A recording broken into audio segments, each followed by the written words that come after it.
بسم اللہ الرحمن الرحیم۔ جس مکتب فکر کے مسلمان بھی تشریف فرما ہیں یا جہاں تک میری بات جائے گی، وہ جناب موسیٰ اور ہارون کے اس مکالمے پہ غور کر لیں جو قرآن مجید میں محفوظ ہے۔ پورا واقعہ آپ کی نگاہوں میں ہونا چاہیے۔ حق سبحانہ و تعالیٰ نے جناب موسیٰ کو دعوت دی 30 راتوں کی، اور پھر مزید 10 راتوں کے لیے روک لیا۔ یہ 40 موسوی ہے۔ یہ جناب موسیٰ علی نبینا وعلیہ الصلاۃ والسلام کی وہ 40 دن کی ریاضت ہے جو حق سبحانہ و تعالیٰ کے حکم پر اپنی قوم سے جدا ہو کر تنہائی میں یہ ریاضت فرمائی ہے، اور افاضہ حق ہوا ہے ان پر۔ واقعات کی تفصیل فقہی، تاریخی اور عرفانی اپنی جگہ پر۔ اس 40 دن کے لیے یا ابتداءً 30 دنوں کے لیے جب جناب موسیٰ امر الہی سے اپنی قوم سے دور ہوئے ہیں تو قوم کو بغیر وصی کے نہیں چھوڑا۔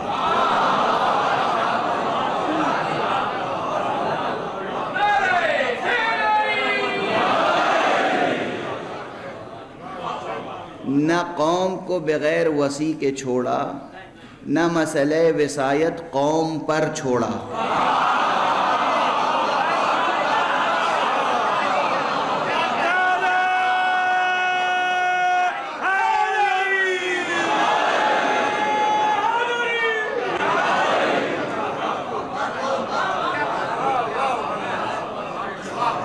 نہ قوم کو بغیر وصی کے چھوڑا، نہ مسئلہ وصایت قوم پر چھوڑا۔ امر حق سے، حکم حق سے وصی معین کر کے تشریف لے گئے 30 دنوں کے لیے، 30 دنوں کے لیے۔ مگر یہ امر معقول ہے کہ جناب موسیٰ علی نبینا وعلیہ السلام جن کی مدت نبوت کب سے کب تک تھی معلوم ہے، ان کی بعثت سے لے کر اور آمد جناب عیسیٰ تک جتنے بھی برس ہوں، ہزاروں سے زیادہ تو نہیں، لاکھوں تک نہیں پہنچ رہے ہیں۔ یہ چند صدیاں نبوت جناب موسیٰ کا زمانہ ہے، اور اس وقت صدیوں کے لیے بھی نہیں تشریف لے جا رہے ہیں، صرف 30 دنوں کے لیے جا رہے ہیں۔ 30 دنوں کے لیے تشریف لے جا رہے ہیں، لیکن نہ بغیر وصی کے چھوڑا، نہ وصایت قوم پر چھوڑا۔ مسئلہ وصایت کو جناب ہارون کو وصی مقرر کیا، تشریف لے گئے۔ اس کے بعد کیا ہوا؟ قوم نے کیا کیا، ہارون نے کیا کیا؟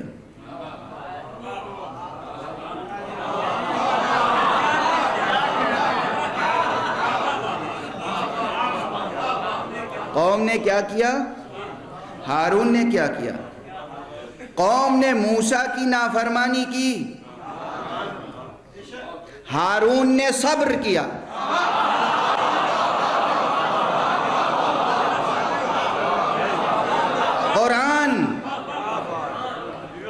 قوم نے جناب موسیٰ کی نافرمانی کی، گوسالہ پرستی شروع کر دی، سامری کی اطاعت شروع کر دی۔ نبی خدا کی اطاعت کے بجائے سامری کی اطاعت، اور وصی کو تنہا چھوڑ دیا۔ تاریخ، وہ بھی وہ تاریخ جو قرآن نے رقم کی ہے، جو قرآن نے رقم کی ہے۔ بس توجہ رکھیے گا، کل توحید کا مسئلہ تھا، آج بھی توحید کا مسئلہ بھی ہے، اور توحید کے ساتھ 3 مسئلے اور جڑ گئے، نبوت اور وصایت۔ مقام مباہلہ میں توحید کا مسئلہ تھا، وحدت اور تثلیث، وحدت اور شرک، توحید و تثلیث۔ یہاں مسئلہ وحدت کا بھی ہے، مسئلہ توحید کا بھی ہے، مسئلہ نبوت جناب موسیٰ اور اتباع جناب موسیٰ کا بھی ہے، اور اطاعت و اتباع وصی موسیٰ ہارون کا بھی ہے۔ قرآن مجید پڑھ لیں آپ، قرآن مجید میں یہ ہے کہ جب جناب موسیٰ چلے گئے اور قوم نے نافرمانی کی تو جناب ہارون نے یہ ضرور کہا، دیکھو خدا کا خوف کرو، خدا کا لحاظ کرو، میری اطاعت کرو۔ کہا، تلوار نہیں اٹھائی۔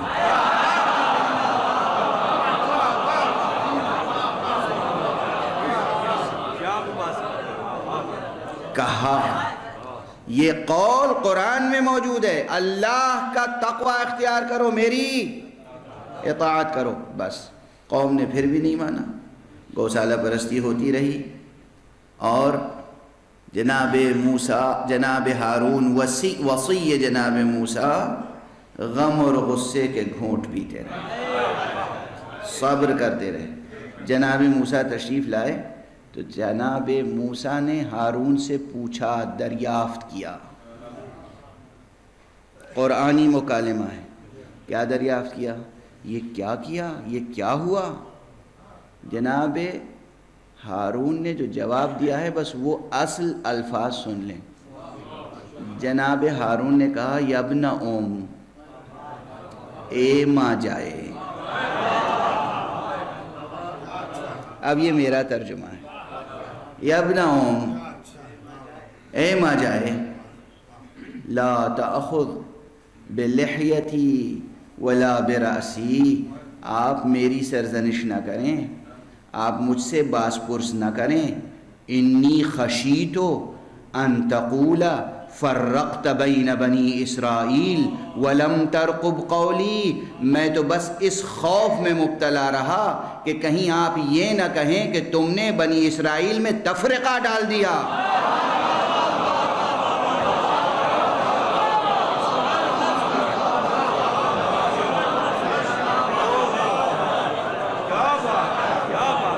تاریخ نہیں ہے، حدیث ضعیف نہیں ہے، قرآن ہے۔ قرآن مثال قائم کر رہا ہے کہ کسی بھی طرح سے امت میں، ملت میں تفرقہ نہیں ہونا چاہیے۔ اس سے بڑی بھی کوئی مثال ہو سکتی ہے؟ تفرقے سے نفرت ہے، تفرقے پہ لعنت ہے۔ اتحاد کا حکم دیا گیا ہے، تفرقے سے منع کیا گیا ہے۔ توحید، نبوت، وصایت، جناب ہارون اور جناب موسیٰ کے وصایت کے رشتے میں کسی کو شبہ ہو سکتا ہے؟ نہیں ہو سکتا نا۔ تو توحید کا مسئلہ بھی ہے، حق کی بندگی کا مسئلہ بھی ہے، اس لیے کہ کم سے کم شرک فی العبودیہ تو ہو رہا تھا نا، شرک فی العبادہ تو ہو رہا تھا۔ عبادت میں شرک ہو رہا ہے، گوسالہ پرستی ہو رہی ہے، ایک مصنوعی گائے کے بچھڑے کی پرستش ہو رہی ہے، اور جناب ہارون صبر کا گھونٹ پی رہے ہیں۔ اور جناب موسیٰ سے جب کہتے ہیں کہ بس میں اس لیے خاموش رہا کہ آپ کو یہ کہنے کا موقع نہ ملے کہ میری قوم میں تفرقہ پیدا کیوں کیا۔ توجہ ہے، یہ جناب ہارون کا جواب ہے۔ اس کے بعد جناب موسیٰ نے جناب ہارون سے کچھ نہیں پوچھا، پھر سرزنش سامری کی توجہ ہے، پھر سرزنش سامری کی۔ یہاں پر کئی درس موجود ہیں ملت کے لیے، امت کے لیے، اتحاد کے درس کے ساتھ ساتھ یہ تاریخی اسرار بھی سامنے آتے ہیں کہ محمد کے ہارون نے خاموشی کیوں اختیار کی۔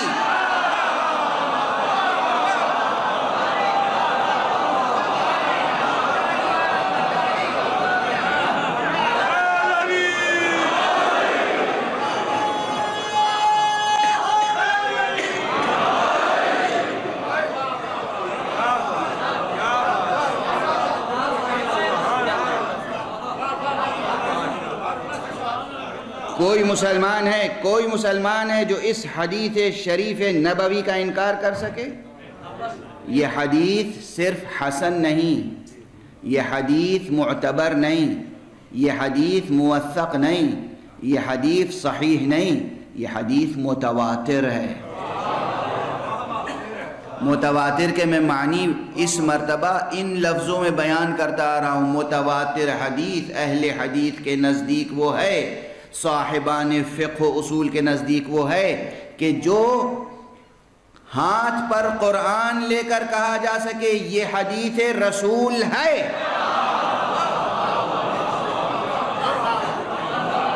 متواتر ہے یہ حدیث، آحاد نہیں ہے، ایک راوی نہیں ہے اس کا، شک و شبہ سے بالاتر ہے کہ پیغمبر نے فرمایا یا علی انت منی بمنزلت ہارون من موسیٰ، اے علی تمہاری منزلت مجھ سے وہ ہے جو ہارون کی موسیٰ سے تھی۔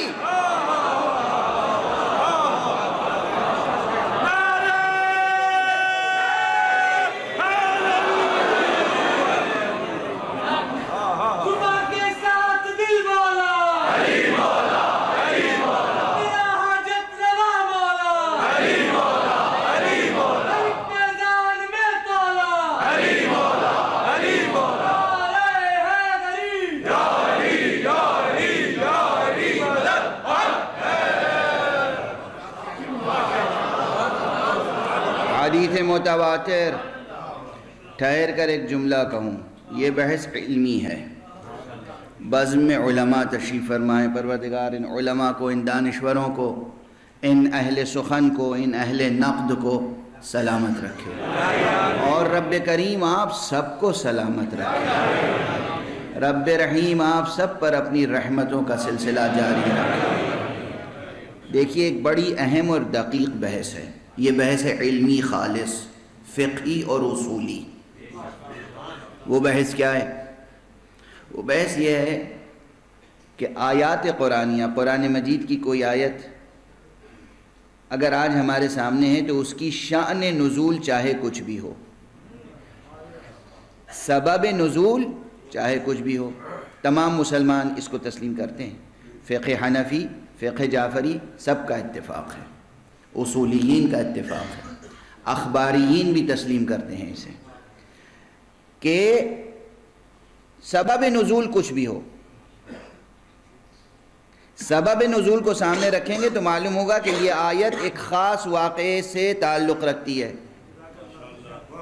لیکن اس آیت کا متن، اس کے الفاظ، اس کے صیغے، اگر اس میں اطلاق ہے اور عموم ہے، اگر خطاب عام ہے، لفظ میں مضمون عام ہے، مضمون خاص نہیں ہے، اگر مضمون میں اطلاق ہے، تقیید نہیں ہے، تو قیامت تک کے لیے وہ حکم جاری رہے گا۔ واضح ہے؟ سبب کوئی بھی رہا ہو، لیکن جب حکم آ گیا تو وہ عام ہے۔ یہی صورت حدیث پیغمبر کی ہے،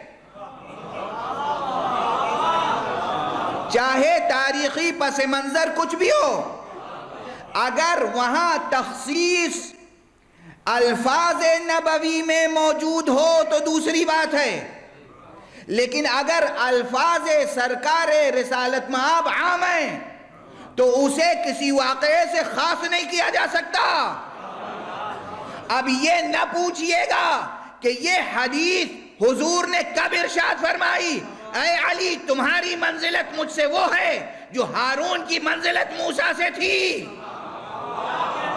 جب بھی کہا ہو، لیکن جب تک نبوت محمد باقی ہے، علی ہارون مصطفیٰ ہے، صلوات پڑھتے محمد والے۔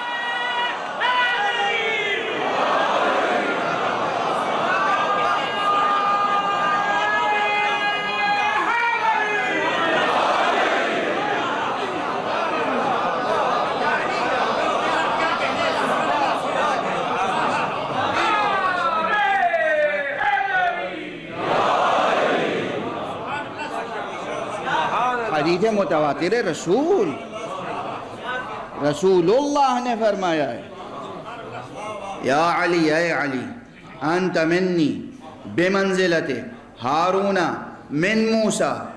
اس کے بعد کیا ہے؟ الا انہ لا نبی بعدی. ہاں یہ ضرور ہے کہ میرے بعد نبوت نہیں ہے، میں خاتم النبیین ہوں، میں خاتم المرسلین ہوں، میرے بعد نبوت نہیں ہے. نبوت کے لیے تو فرمایا نہیں ہے، یہ نہیں کہا کہ تمہاری ہارونیت محدود ہے.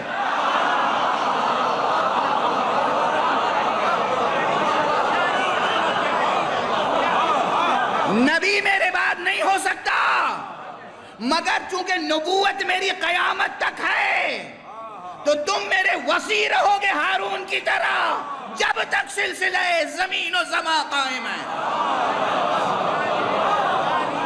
اب ایک جملہ عرض کروں، نہ جانے کب سے آپ کلمہ پڑھ رہے ہیں، نہ جانے کب سے کلمہ پڑھ رہے ہیں. بعض مسلمان، سب مسلمان کہتے ہیں علی ولی اللہ، سب مسلمان کہتے ہیں، لیکن بعض حضرات ہر موقع پہ کہتے ہیں، بعض کبھی کبھی کہتے ہیں، بعض خانقاہ میں کہتے ہیں، بعض تنہائی میں کہتے ہیں. کہتے سب ہیں کہ علی اللہ کے کہتے سب ہیں. علی کو ولی نہ مانو گے تو خدا سے رشتہ ٹوٹ جائے گا.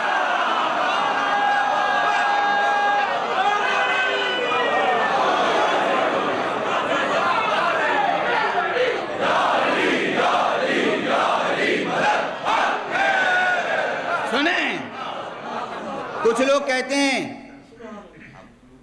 کہ علی ولی اللہ و وصی رسول اللہ و خلیفتہ بلا فاصل. بلا فاصل کے آپ بس یہ معنی سمجھتے ہیں کہ پیغمبر کے بعد کوئی فاصلہ نہیں ہے. نہیں، دونوں طرف سے بلا فاصل ہے علی. نہ آغاز ولایت میں فصل ہے، نہ انتہاء ولایت میں فصل ہے.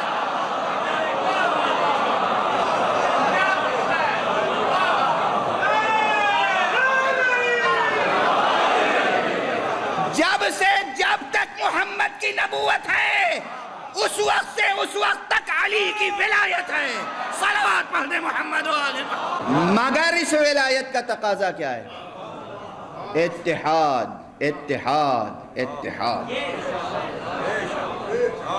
ولایت کو ایشو بنا کر افتراق نہ ہو، ولایت کو ایشو بنا کر انتشار نہ ہو، نہ آپس میں نہ غیروں سے.